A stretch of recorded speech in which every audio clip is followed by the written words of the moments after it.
Good, good morning to each and every one of you. Good morning to each and every one of you.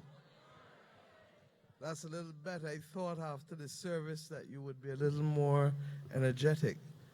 I want first to thank the pastor for his strong sermon and words this morning, uplifting as they were, and also for the clear reminder that if we don't help to facilitate justice, someone will. But that is not my purpose this morning. Mine is a simple but very noble task. Along the trek of public life, we meet many, many, many people. But there is absolutely no doubt that there are those who stand out always. And from the very first time that I met Dr. Peter Phillips, you knew that this was a man of great distinction. He was a minister at the time. We then got to work very closely together when I was Attorney General initially and he was Minister of National Security. And we worked across the region in the building of the architecture for Cricket World Cup security, where we had to navigate 10 countries and to put in place freedom of movement while at the same time not compromising the ability of persons to move. Thereafter, I watched him as he became Minister of Finance, and he took the difficult decisions to be able to stabilize Jamaica at a critical period of its existence as a nation. After decades of difficulties, the international community came to the judgment that his leadership as Minister of Finance was critical in being able to turn the fortunes of Jamaica such that Jamaica is cited now as an example of how to fix difficult economic problems. That will forever stand as your legacy, Peter, across the world. But I go further. His commitment to regionalism is one that stands out. And particularly for those in the Eastern and Southern Caribbean who may sometimes have doubts about whether 1 from 10 leaves 0, Peter Phillips has carried the flag of the People's National Party high and reminds us that his is a party formed, as I said yesterday, like ours, in the bowels of being able to fight for betterment for working class people, but not in isolation. Because as I remembered when I had the honor to address his party last year in Jamaica, that the Montego Bay Conference was the seminal point that determined regional integration at the hands of Caribbean people plotting their own destiny. I am happy that we have come to St. John this morning. And you know, yesterday I could have said that I don't think any other political party has ever met in St. John in a conference such as this. But I'm happy that we are here this morning because it was once said that if you have a regional problem, you should come to Glen Burnie and settle it over a bowl of soup. Well, we have come to St. John today not to settle a regional problem over a bowl of soup, but to celebrate our commitment to regional integration. This Barbados Labour Party has as a key part of its constitution the pursuit of regional integration. It was the basis upon which we were formed. It continues today to be the platform upon which we stand. And we go to Trinidad on the 3rd and 4th of November to be able to have the fullest and frankest discussion on that aspect of regional integration which concerns us most, the CARICOM single market and single economy, because I think, like many, and before even the Golden Report was filed, we recognize that there needs to be energy, because this is not an exercise for academic discourse in government, but this is a movement that ordinary people in the Caribbean require of us to ensure that they can access the best economic opportunities, whether in terms of physical movement or in terms of the movement of their investments across the Caribbean. This week I go to Haiti, in fact tomorrow morning, to discuss with the President of Haiti and the Prime Minister of Haiti their full integration into the single market and single economy. We understand that it is only through exploiting that regional space that we can become the best that we can be in the Caribbean. And it is against that background that the executive and councils of the Barbados Labour Party believed that there could be no better person this morning to help contextualize, one, the reality of our celebration of 80 years of existence, as his party is also doing, but secondly, our regional destiny, than my good friend and brother, the Honorable Comrade Dr. Peter Phillips. His sons are here with us this morning, and he may think that we invited him only because his sons are living in Barbados and studying. But apart from the fact that we may have first dibs at them when they finish studying, we have invited him for his own outstanding leadership and for being a sister party in the region with whom we are well wanting to continue great work. Thank you. Dr. Peter Phillips.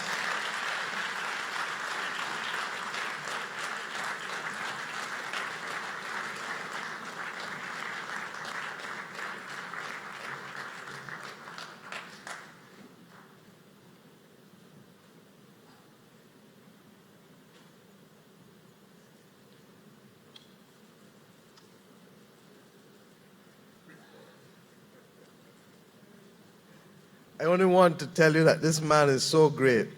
Their party colors in Jamaica are orange and ours are red, and he's come with a red and orange shirt.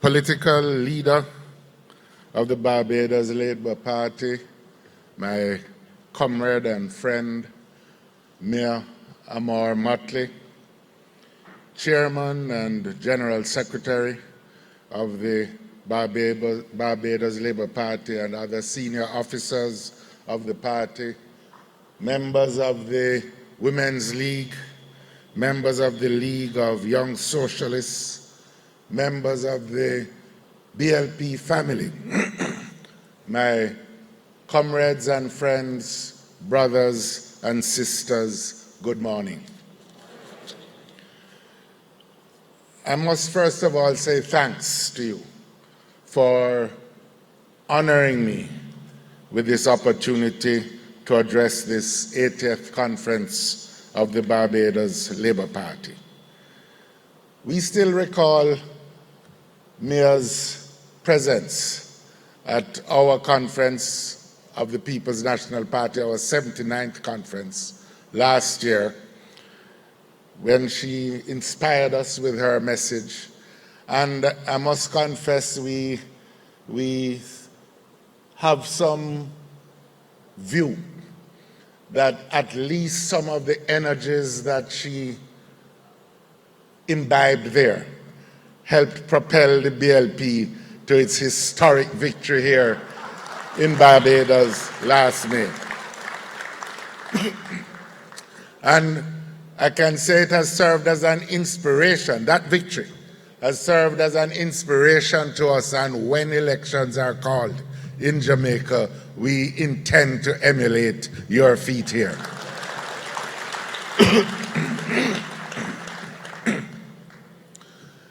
I think it is true to say that across the Caribbean, the relationship between parties and at each stage of our political evolution as a country, personal links and friendships and bonds of community have helped guide the political life of our region.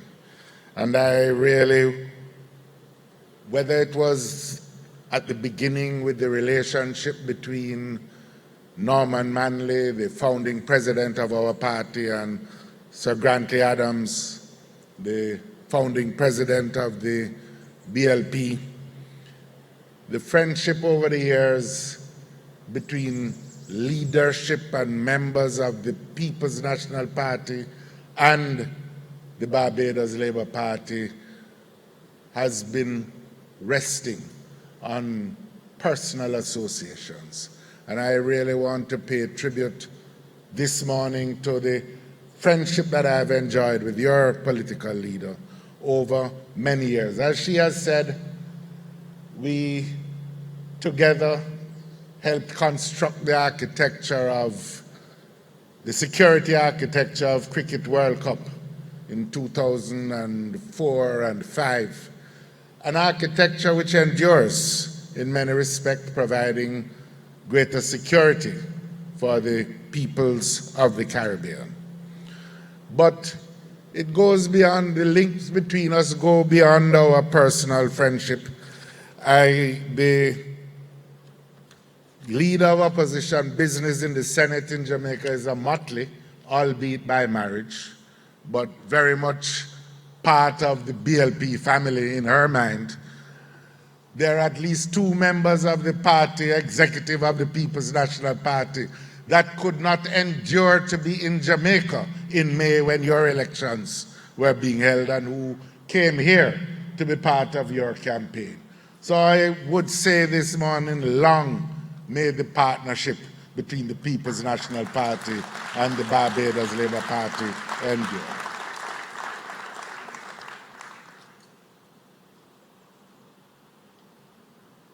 Both our parties celebrate this year our 80th anniversary, the longest continuously existing political parties in the Caribbean, in the English-speaking Caribbean.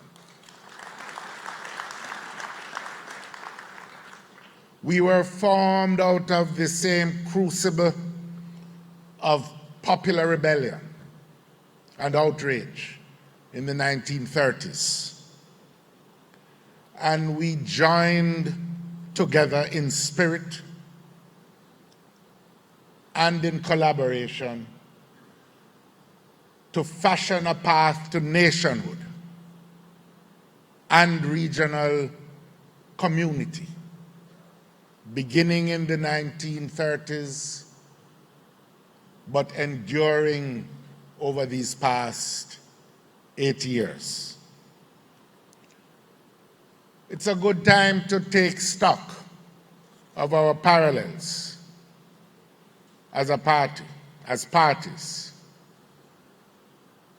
We joined in the same battles to secure the right to vote for all our people, which ushered in an era of progress and gave voice to the voiceless Caribbean people who had suffered throughout our existence as colonies of Britain. 1944 was the year that universal adult suffrage was secured in Jamaica. 1953, I believe, it was secured. 1954, 51, it was secured here in Barbados. We both went through a steady expansion of people's rights and secured benefits arising from self-government and ultimately independence. 80 years represents a good milestone to make an assessment of what we have achieved, what are the challenges of now, and what pathways we must pursue for the future.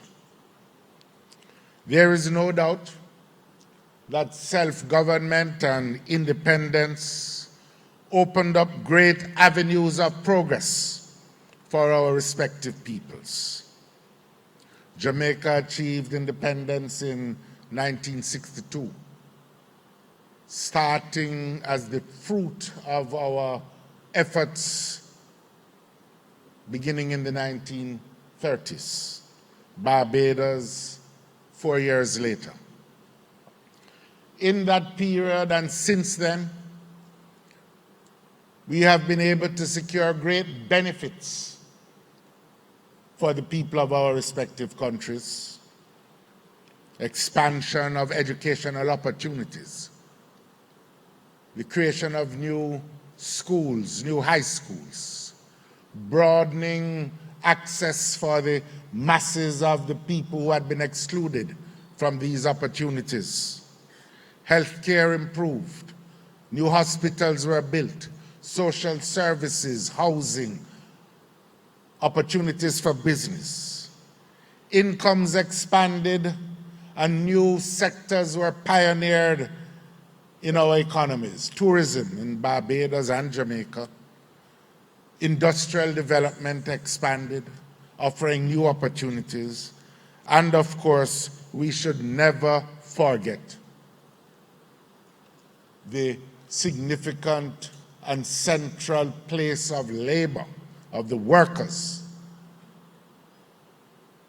in the evolution of our two parties and in the evolution of both our nations. In this period, in this first period of our history leading up to and immediately following independence, the collective bargaining systems were consolidated, and the irrevocable place of the worker in our economic, social, and political life was consolidated. And we were able, for the first time, because of our success in achieving independence, to define our own national personalities in the world and to pursue an independent foreign policy. We remember in Jamaica that when we took the step to recognize the reality of the Cuban Revolution and to recognize and establish diplomatic relations with Cuba, the Barbados nation was there with us, and we did it together. An exercise in sovereignty made possible because of the struggles of our respective parties. We also together charted a path supporting African liberation and supporting in particular the destruction of the pernicious system of apartheid, which shackled our people in South Africa and constrained their capacity for development. Together, the peoples of Barbados and Jamaica were joined in this venture. Together also, we helped build the foundations of a regional movement. After the Federation proved not possible, again because of the vagaries of domestic politics, Jamaica and Barbados were part of that first initiative that gave us CARIFTA and then ultimately the Caribbean Community, which endures to this day.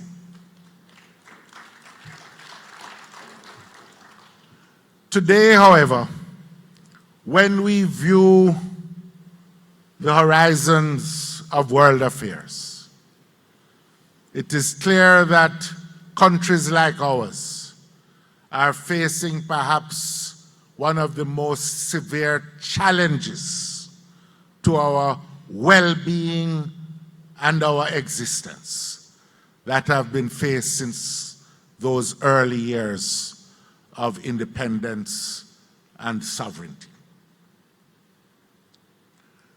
We see the reemergence of ideologies rooted in racism on the international scene in parts of Europe, in parts of North America, ideologies that we believed had been cast on the dustbin of history being revived.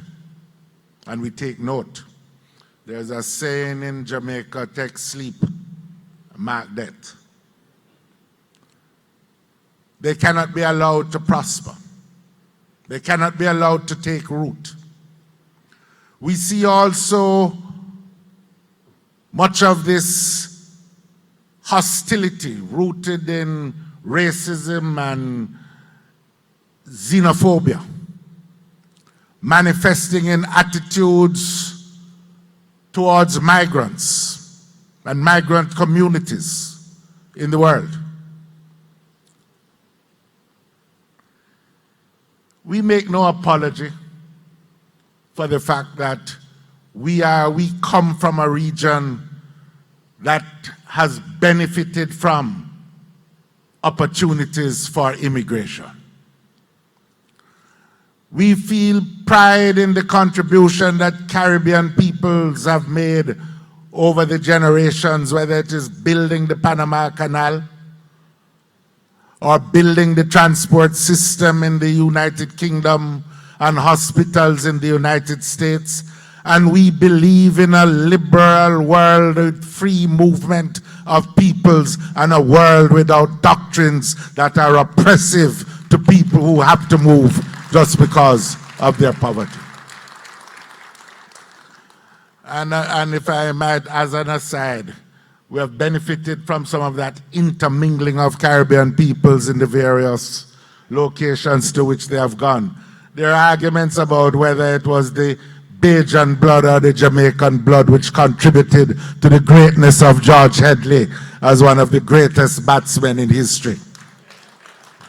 And there is no doubt that Gordon Greenwich learned something from his practice of cricket in the United Kingdom, even though he was all Barbadian. But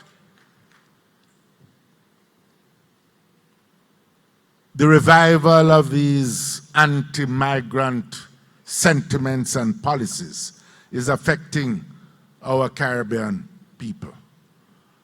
Your Prime Minister goes tomorrow to Haiti. Haitians who had migrated because of or who had gone to North America in the wake of their earthquake have been returned to Haiti from places which have greater capacity to facilitate them into the maelstrom of social crisis and economic hardship, which still persists because of the natural disasters suffered by our Haitian brothers and sisters. We see also notions of military interventionism being revived again in discussions in some of the major capitals of the world.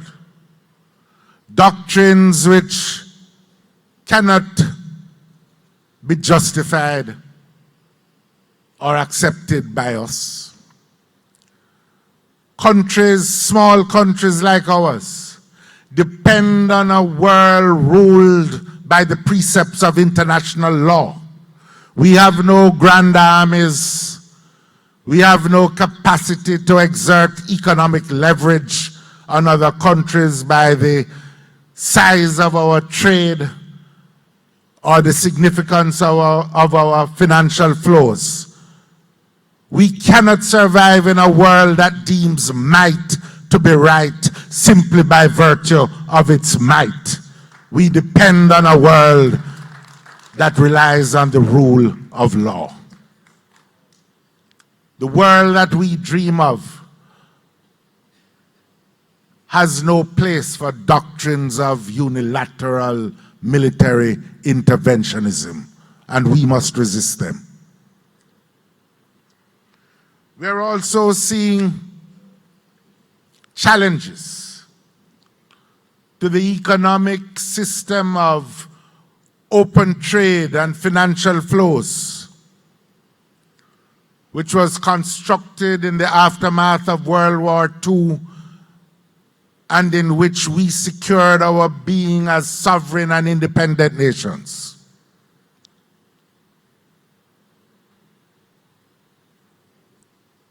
A closure of trade, unilateral imposition of sanctions,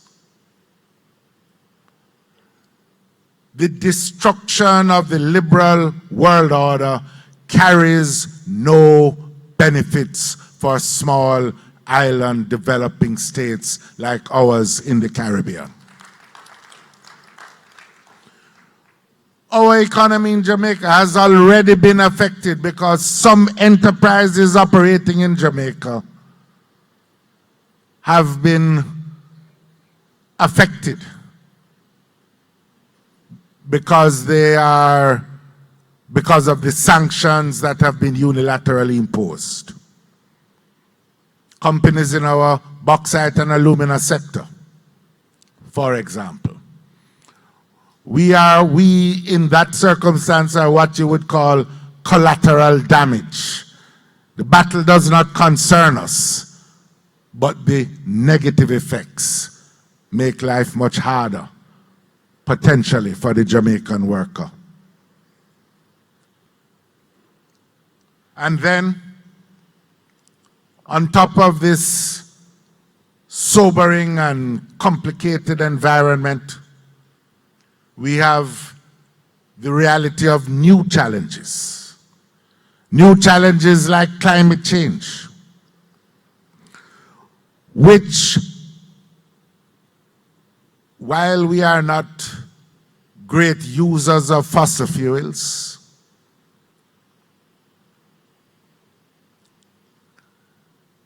the very existence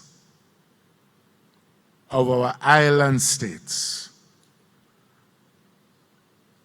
is threatened by global warming and the climate changes thus engendered. We are seeing more and more hurricanes and storms of greater intensity, going up to 2011,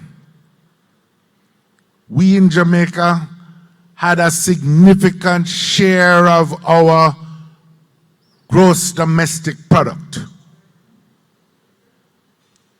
decimated simply because of an almost biannual event of hurricane.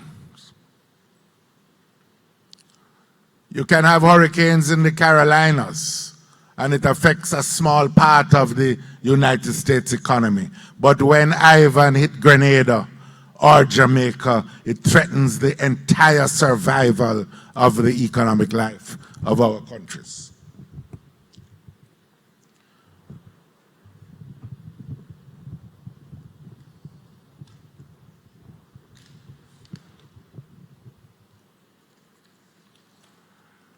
These problems require bold, courageous, and collective action on the part of our countries and political movements in the Caribbean. We should be mindful also that what we are seeing on the economic side further complicates the reality for our political movements. The global recession of 2008 has had, I dare say, the most devastating effect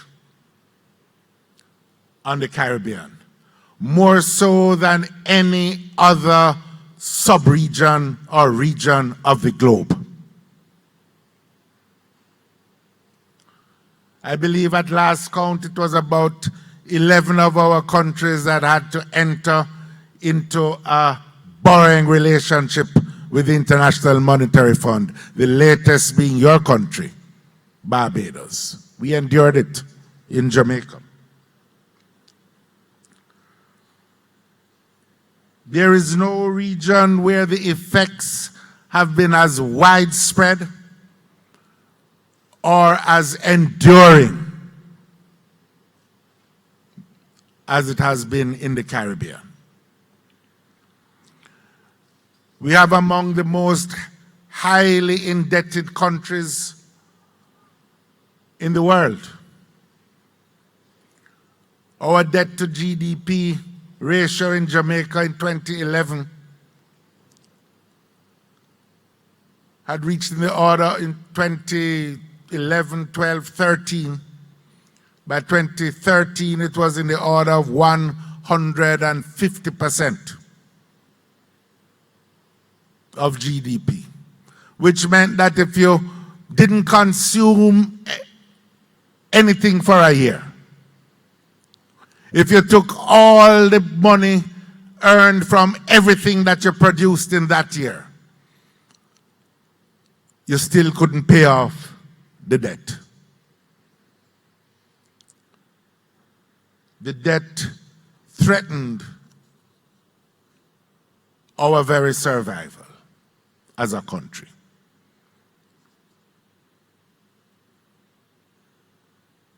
The Caribbean indeed is facing now its most serious economic challenge since independence.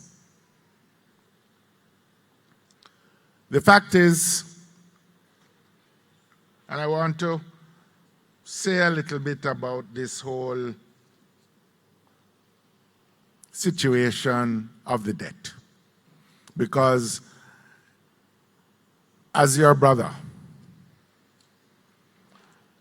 having walked through the fire before, the fire that my sister, your Prime Minister, and you are now walking through, it's incumbent on me to share a little bit of what I have learned from that experience. The first point I would like to make is simply this: the basic responsibility that comes with independence and sovereignty is the requirement to manage your own economic and fiscal affairs.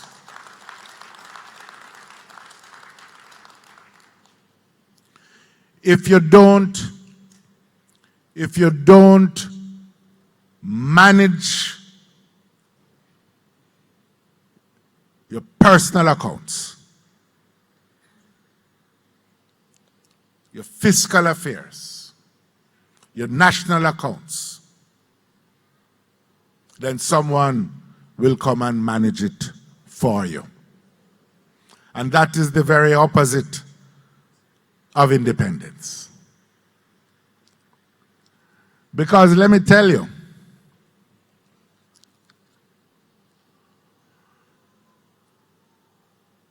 the banks in the international community, the multilateral organizations, when they intervene, quite frankly, they intervene with more detail, more comprehensively than was the case with colonial authorities in the last years of colonialism. So I applaud the Barbados Labour Party government for agreeing to bite the bullet and take charge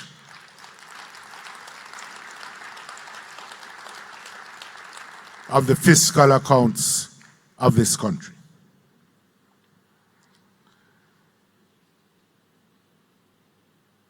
The second thing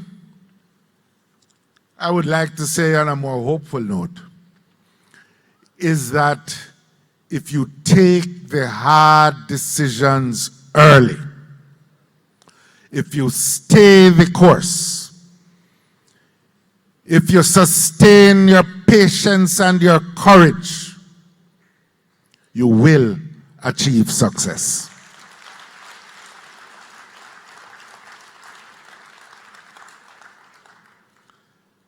This is not a task for the faint-hearted, nor is it a task for the impatient. But I would say that with honesty and forthrightness and willingness to take the people into your confidence at every step of the way, they will walk with you and understand. Because these are the same people that fought and struggled to get independence, and they don't intend to give it up now.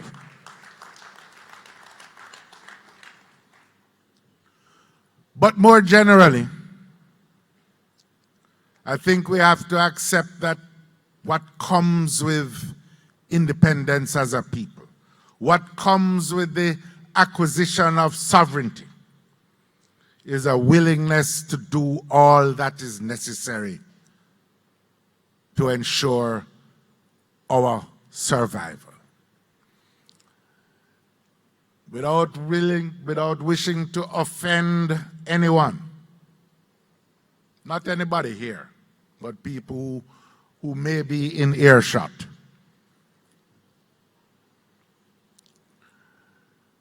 When we took on the battle, there were many promises made by elements in the international community of resources that would flow. But as they say in the good book, promises comfort. What is it? Give God thanks for the promises, but understand, if the promises are not fulfilled, don't let that cause you to waver in your determination to reach the end point of your objectives.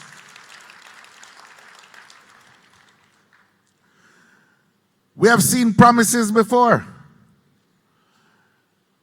At the end of the Cold War, we were told that there was going to be a peace dividend as the world would be making fewer arms, and that this would flow into the developing countries. Well, no peace dividend came, and we are still here.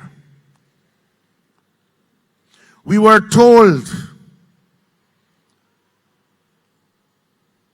at the first meeting of the G20 held in London in 2008 that debt forgiveness was going to be on the agenda of the great powers, debt forgiveness for the highly indebted countries.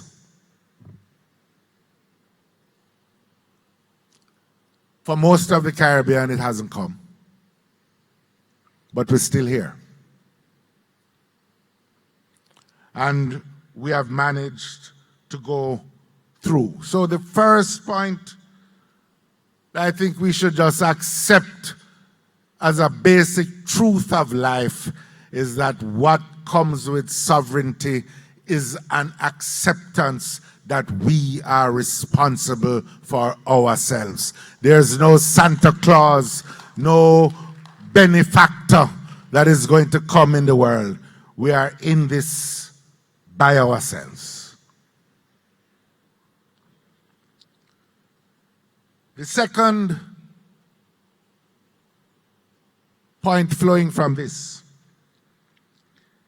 is that in order to manage by ourselves, it will take a great revival of the national spirit. We have to be equal to the task as our forefathers and mothers were, to build up the great capacities of our people to face the challenges of the time. It will require a quality of political work like nothing you have had to face since you took up the challenge to secure independence. But you can do it. It can be done because it has to be done. And to achieve that, it will require a rededication to the principles that originally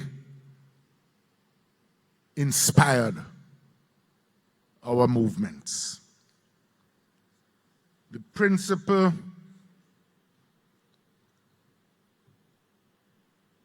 of social progress, the principles of equity, the commitment to bring progress to those who have been marginalized. Social progress requires strong economic foundations. But those foundations can only be sustained if the economy works for the many and not just for the few. And I want to say too, that the strong economic foundation which we seek requires a rebirth of regionalism. I don't propose today to deal with all the elements of the challenges faced by our regional undertaking in CARICOM. But I want to make it plain that for the People's National Party, regionalism, Caribbean regionalism, is an essential building block in the search for Caribbean independence and progress. Regionalism has always been an essential part of our social and political reality. You know, there may be those who think that it is possible to reverse the clock on regional collaboration. Anybody who thinks that in our Caribbean is harboring an illusion.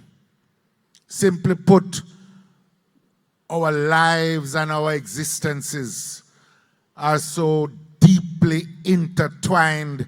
It is like a long-term love affair. Even if you think you can live apart, your lives are forever combined and interlinked. By way of anecdote, I took a long flight coming here, too long, because we are closer than that. But be that as it may. But on that flight, there were scores of Jamaicans who came off in Antigua, going to work in Antigua and parts further north. On that flight, there were students coming down to the Southern Caribbean from Jamaica. On that flight, there were some musicians coming to do a show in Barbados on Saturday night. On that flight, there were businessmen stopping off in Trinidad to link with their partners in the region with whom they have undertaken business ventures. That commonality of purpose, that history of collaboration, that habit of unity and collective endeavor cannot be reversed. We have come too far to turn back now.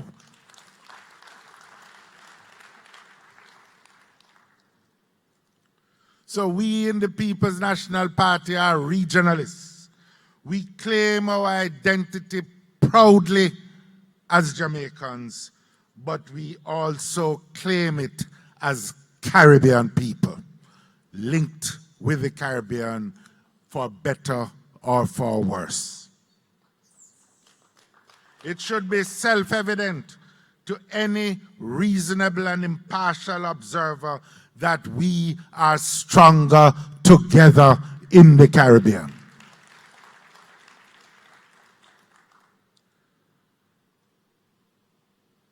We will get more from combining our energies to negotiate with the world as one rather than as 14 separate microstates.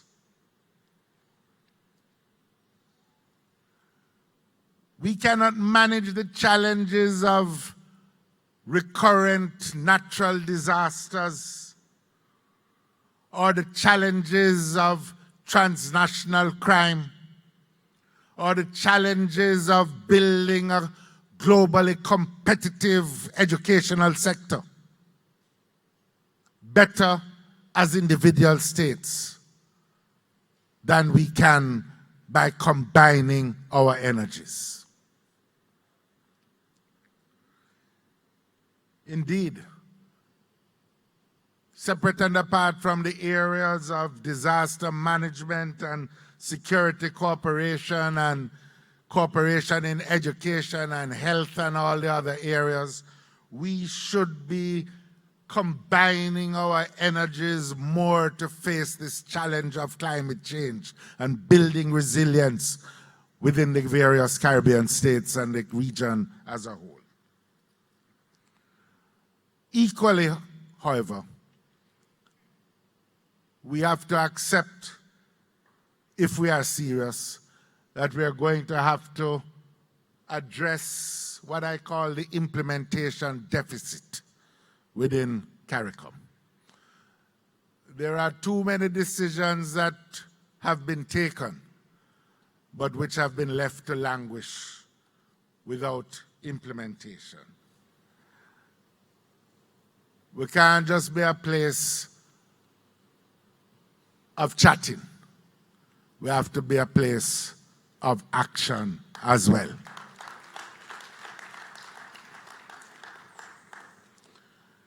And there are some things that we need to examine, and I am pleased I know that in November,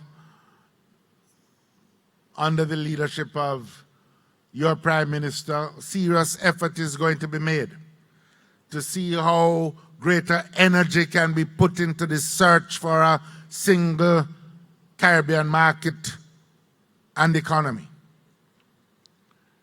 We need to examine, for example, whether sanctions should be applied to states who breach the implementation deadlines regarding the free movement of Caribbean people, for example, or our failure to meet budgetary commitments that have been given.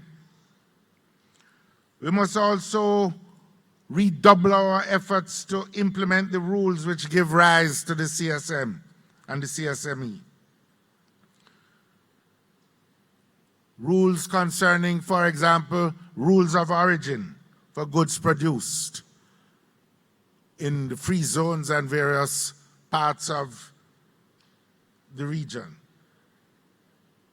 We need to tackle the whole question of the provision of services across our regional economic space. And we need to harmonize the laws regarding corporate tax and professional accreditation and other things. For us in Jamaica, at the western end of the Caribbean Sea, we see that increasingly we will have to broaden the economic foundations of our regional movement to incorporate Haiti, and I really want to applaud the initiative, and the Dominican Republic, and Cuba eventually, and others in the region, because we are stronger together.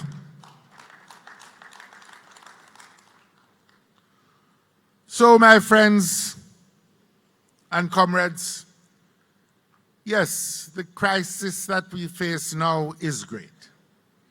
But we have faced crises before as a people.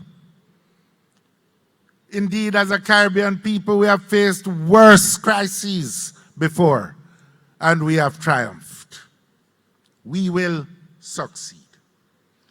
What is important is that we summon up the courage that we possess as a people, relying on the unity of our purposes and the justice of our cause. Let us never forget that we are stronger together, not just as governments, but essentially as peoples of the Caribbean. In the face of the current challenges, we must not relent from our time-honored principles or our progressive purposes, which have guided both our parties these past 8 years. On the contrary, we must see it as our duty to usher in a new era of progressive politics in our Caribbean.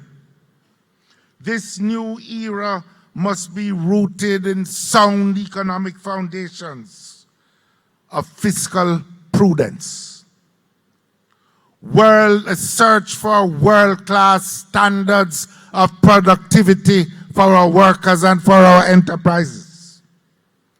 And it must be based upon broadening opportunities for enterprise and indeed ensuring a good reward for the enterprising. But our economic foundations must also be inclusive, giving priority to the inclusion of small and medium-sized businesses to grow and thrive and to join with the few who are already big. And it must recognize, as I have said before, the centrality of the interests of the workers and the labor movement in our progressive political life. On these foundations, we must continue to sustain the social progress of our people, who still dream of free education for themselves and their generations to come, who still harbor hopes of universal health care and coverage so that people don't have to fret or consider that it is a crisis if they get ill, and who still believe in the cultural integrity and vibrancy of our Caribbean peoples. Together, we will tell the world that Caribbean sovereignty is not for sale. And we will protect the political integrity of our Caribbean peoples. Together, we will confront the new challenges of climate change and transnational crime. Together as political parties, we will revive the passions for Caribbean regionalism. Together, we declare that now is the time to move forward, not away from the brilliant Caribbean future envisioned by the founders of our two parties. That is why I pledge the solidarity of the People's National Party with the Barbados Labour Party. That is why I believe that the time has come for a new dialogue among the political parties in the Caribbean, similar to the dialogue that launched our quest for regionalism and for self-government and nationhood more than 70 years ago. Today, in the face of the challenges which literally threaten our existence, collective political action is needed as never before. The victory of the BLP at the polls this year has heralded new possibilities not just for Barbados, but indeed for the entire Caribbean. Together, we will build a stronger region with a better and brighter future for our people. God bless you. God bless the Barbados Labour Party. God bless the people of Barbados, and God bless the people of the Caribbean.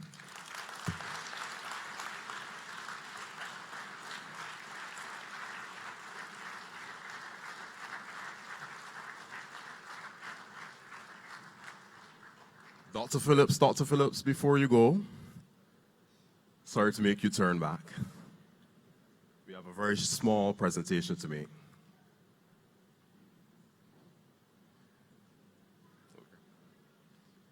Good morning to everyone, sorry. On behalf of the political leader, the chairman, and the general secretary, and all of the executive members and members of the Barbados Labour Party, we want to thank you for offering our feature address this morning.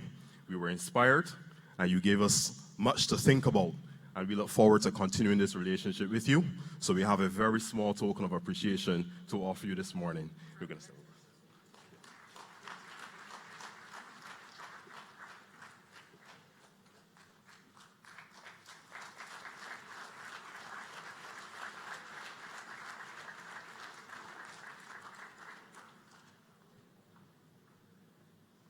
Please be seated.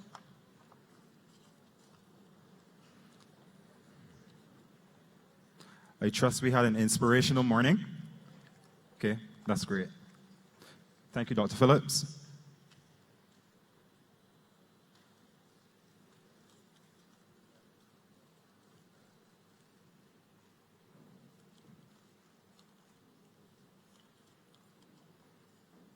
Up next, I will make the announcement of the party executive for the 2018 to 2019 period, starting with the president of the League of Young Socialists, Damian Sands.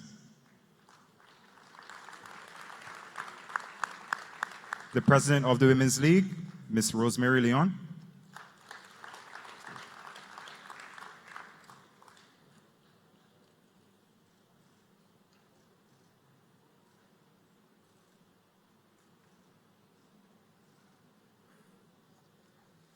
Our treasurer, Comrade Davison Ishmael.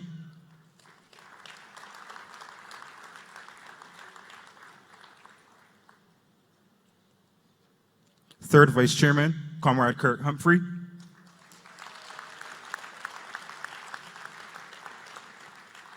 Second vice chairman, Comrade Peter Phillips. First vice chair, Comrade Cynthia Ford. Our General Secretary, Dr. Jerome Walcott. Our Chairman, Comrade George Payne. And our political leader, Mia Amor Motley. Let's give a sterling round of applause for our executive taking us into the transformation process of Barbados.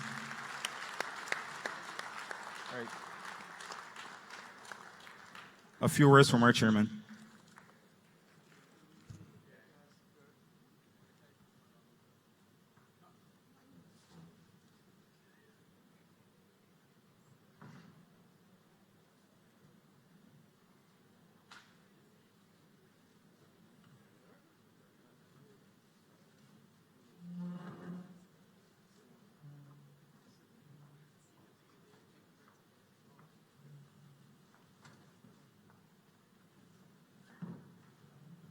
Ladies and gentlemen, good afternoon.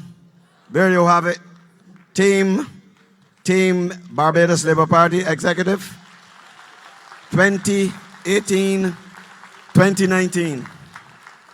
We recognize that this is a very critical time, not only in the existence of the Barbados Labour Party, but in the existence of this country with what we have to face. I would like to thank all those who resided confidence both in me and in the executive. We look forward to doing the people's business as best as we can, and we can assure you that with your patience, with your resolve, that we will get out of this present situation. Thank you. Lunch is served. Great, thank you, everyone. Do enjoy lunch. We be back for the breakout sessions at 1:30. I will make announcements throughout the lunch break where you can tell where the sessions are. 2 are going to Mini Hall, 1 by the pavilion, and 1 by classroom number 3. So enjoy lunch. Awardees, ushers will approach you, so please stay seated. Enjoy lunch, everyone.